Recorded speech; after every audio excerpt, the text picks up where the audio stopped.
BXB. It's in the game!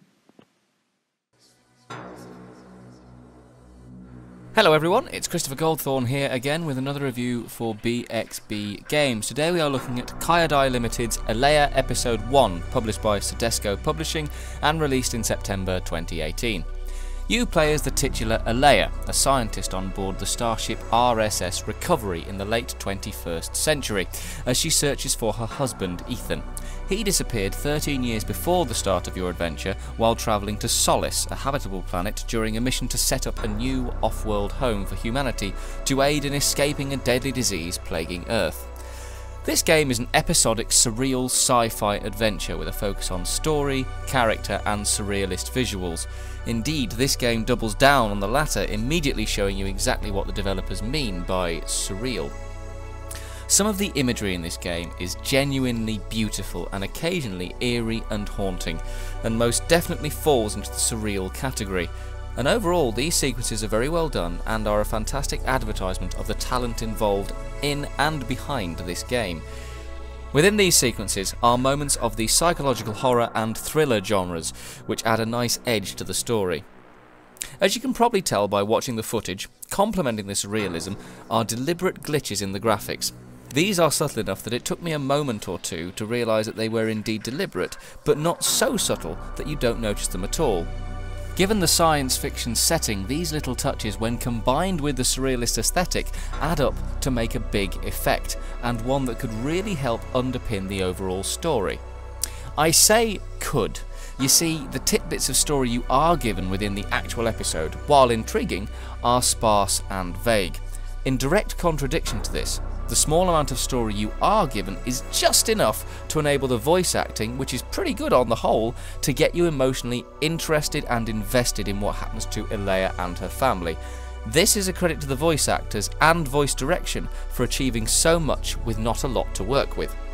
Now don't worry, I haven't forgotten that this is an episodic game. I certainly did not expect to have everything handed to me or be spoon-fed the exposition. I actually have a great dislike for stories that are told in such a way. And I am sure there are reasons that the developers are holding back on the details.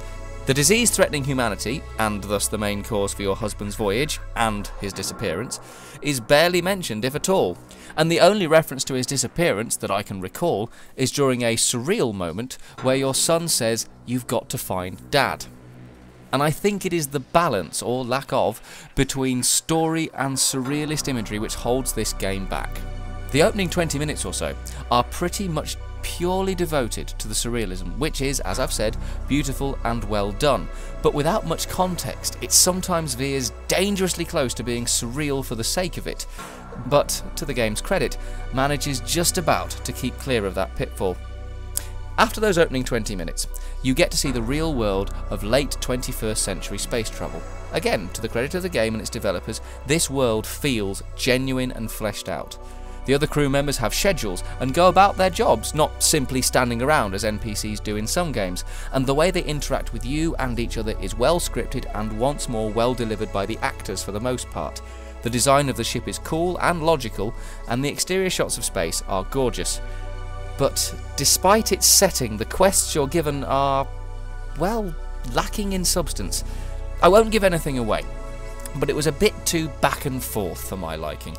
It had a heavy basis in the fetch quest style, and while that's in no way a bad thing, it felt a bit flat and unimaginative.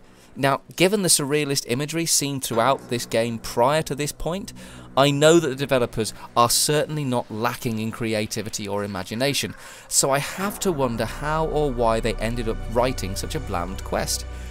I feel at this point we come back to the balance between story and surrealism, and it seems that the visuals got more precedence in this episode. And there are some, you might argue, suitably odd moments in the ship sections of the game, such as a QuickTime event that comes out of nowhere, and a few quite random third-person sections. With the latter, I personally felt it was a decision made to make this appear more like a TV show or a movie rather than a game. I genuinely applaud the idea, and I am always glad to see developers experimenting with style, but for me, on this occasion, it didn't quite sit well enough to count as a success. But it is only the first episode, and the developers may well perfect this style over the length of the story. The final part of the quest, again without any spoilers, becomes quite suddenly frenetic and fast-paced. Normally this would be a good thing, but the preceding 45 minutes have been methodical in their pacing, with the game at certain points expecting you simply to sit and watch the images in front of you unfold, and there was no real build-up in a dramatical sense. It just sort of explodes unexpectedly and hopes you can keep up. This lends the game a slightly schizophrenic feel, but on reflection, that's probably just about in keeping with the overall style of the game. This game is a good, solid start to an episodic series, and so I'm going to give it 3 stars. The visuals are striking, the voice acting is good, and the design is strong, but the story and writing are par at best. But this is the first in the series, the pilot episode if you will, and there's enough here to give promise and hope that the potential on display will be fully realised over the full series. While I wasn't blown away by this game, there's certainly enough going on to keep my interest for the rest of the story. If you've enjoyed this review, or you've just enjoyed listening to the pleasing, soothing tones of my baritone voice, you can find me on youtube.com/HumbleGamerTube, and I stream once a week every Monday at 8:30 PM GMT on twitch.tv/HumbleGamerTwitch. And as always, please keep coming back to bxbgames.co.uk and the BXB YouTube page right here for even more great content. BXB.